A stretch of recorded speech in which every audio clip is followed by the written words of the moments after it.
Ford F-250.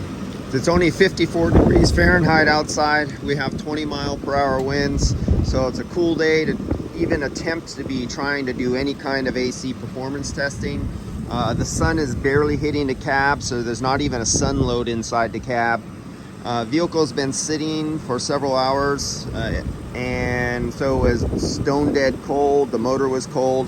I just started it up right here. You can see the straight line, the flat line, and you could see at the point when I hit, the engine was started, and you could see the point where I hit the AC button inside.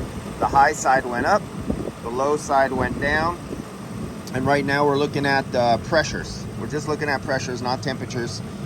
You could see it's cycling. Every time the clutch cycles, it's cycling at 21.5 psi. That is the lowest spot. It allows the high side pressure to go up to 37 psi. That's the highest spot. That is the range of this cycling pressure switch. It's going off of this switch. This is a cycling pressure switch located on the accumulator on the low side.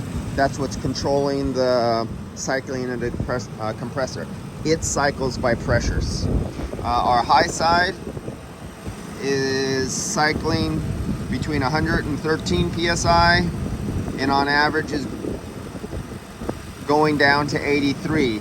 So it turns off, goes all the way up to 113, 109, 106, 108, 109, right around that. That's when it cuts off.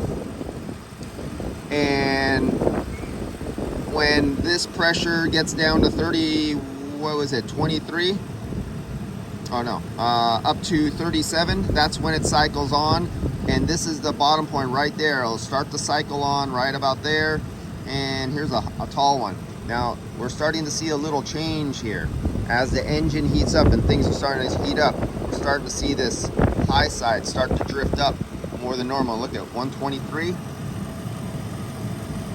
Now let's go over here. We're going up some more. 130. So this was when the car was cold and first started up. Now look at our clutch off cycle time. We're having more on cycle time than we have off cycle time now. Now the car is warm. So now we're steady at 21.8 psi. We're up to 130 psi, which you can see all right here. Our suction line temperature is 29 degrees. Right here, I'm 29 degrees here. This is out of the evaporator. The suction line coming back into the accumulator. Let's grab the other side and see what the temperature on the other side is. So let's take this off, and we're gonna put it right there. Got to get through the ice. It's actually building up ice. I wonder if somebody charged this recently. I'm thinking somebody played around this. We have, I have some suspicions going on here. Now, I tested the refrigerant with the refrigerant analyzer, and it's 100% pure R134 with 0% air in it. Now, it's 54 degrees outside, and I would expect this car to normally cycle more than normal. Now, let's look at our temperature. Okay, we're at 29.3 degrees after the accumulator. 29.3 degrees after the accumulator. And I really am trying to get, I don't want to bite through ice, because ice is a poor conductor. Ice is hot. Think of it that. Ice is an insulator. Ice doesn't let you get the true temperature. 28 degrees.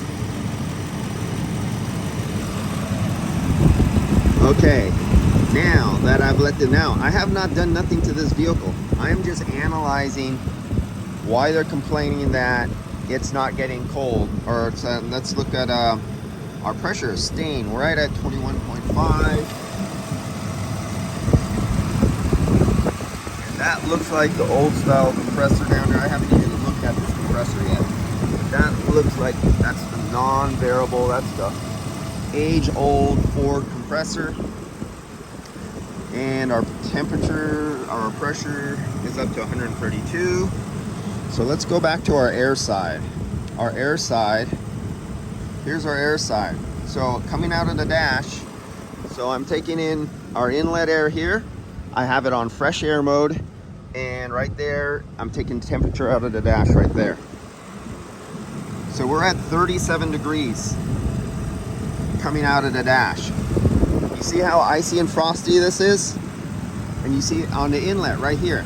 Oh, I could take a look at it. Here's the orifice tube. The orifice tube is located right there. There's the dimple. Right here is hot. Right here is cold. So let's take the difference of the inlet of the evaporator and the outlet. So right now on the outlet, the suction line, we're at 31 and dropping temperature. So let's go right here and take the temperature right after the expansion device. This is the expansion device, like an orifice tube, a piston, a cap tube, an expansion valve. This is an orifice tube. So this is the liquid right after. This is hot, this is cold. See what our temperature is. We timed out.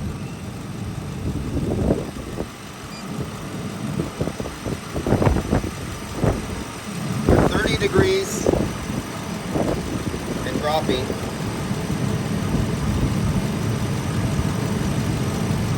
I'm wondering if somebody overcharged this. Or do we have a defective switch? Do we have a switch that has now closed and won't reopen? It freezes up the evaporator. The customer's driving or at the road. The AC works normal for a while. The switches stay closed, or something stays closed, a relay, something, and it allows the evaporator to freeze up. So ice is a very poor conductor of air, and the ice closes up on the fins and then can't go through. And is that his complaint of not being able to cool?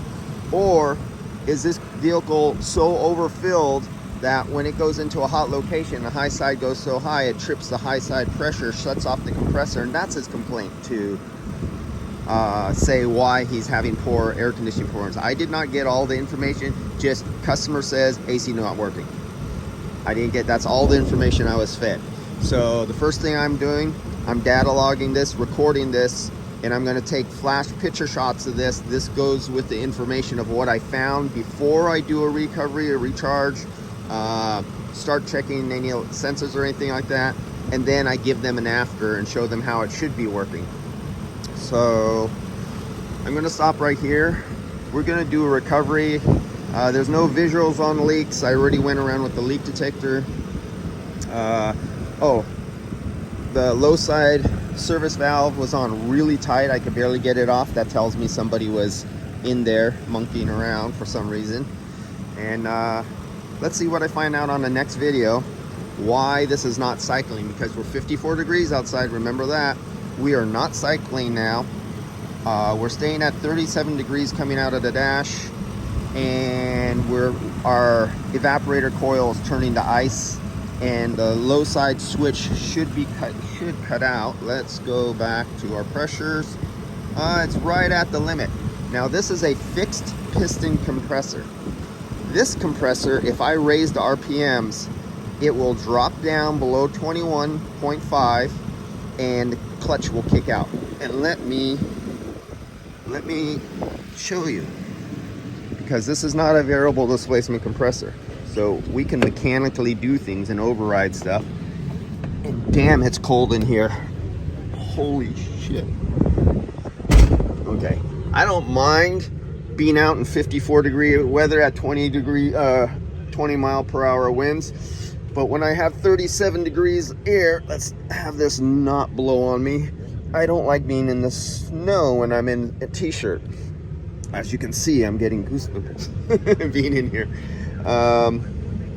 So I'm gonna step on the pedal and I'm gonna raise the RPMs. Oops, let's get you. I'm gonna raise the RPMs like, oh, I'm gonna try to raise it like just 200 or 300 RPMs. Let's go about 800 RPMs. Let's look, see if I could get this all in one shot. Can I get this all in one shot? I don't think so. Sorry guys, I won't be able to get this all in one shot, but this is the important thing to see right here. When this gets below 21.5, you're gonna see the compressor cut off, and you're gonna see the high side pressure drop down and the low side go up, because it's gonna cut the compressor. That is, okay, here goes the RPMs a little bit. We are about 800 or 900 RPMs right now. Hey, we're staying below the 21.3 because it was cutting. Ah, there it goes. There it goes. See the high side? There's a little lag. There, see the low side going up, high side coming down? It had to see that 21.5, and once I gave it a few hundred RPM, see we're at 1200 RPMs right there? Once I gave it a little bit, because this is a fixed piston compressor and you can do that with this system. Trying to diagnose air conditioning problems in cold weather is a bitch, but I have some suspicions going on here. All right, let's wait for video number 2. I'm going to take a video showing you how much refrigerant I recovered out of this system, and then I'll charge it up, and then there'll be a video number 3, and we'll come back to this, and we'll see how this system performs after. Oh, look at our supply temperature. It has risen. Remember, it was 37 degrees. Now it's 40 degrees. But our temperature of our suction line is 29 degrees. But now the temperature is going up. Why? Because the fins in the evaporator are all iced up. They're just a block of ice starting to form in there. Air is still passing through, but as the air passes through, instead of over, see these fins in here inside this grill?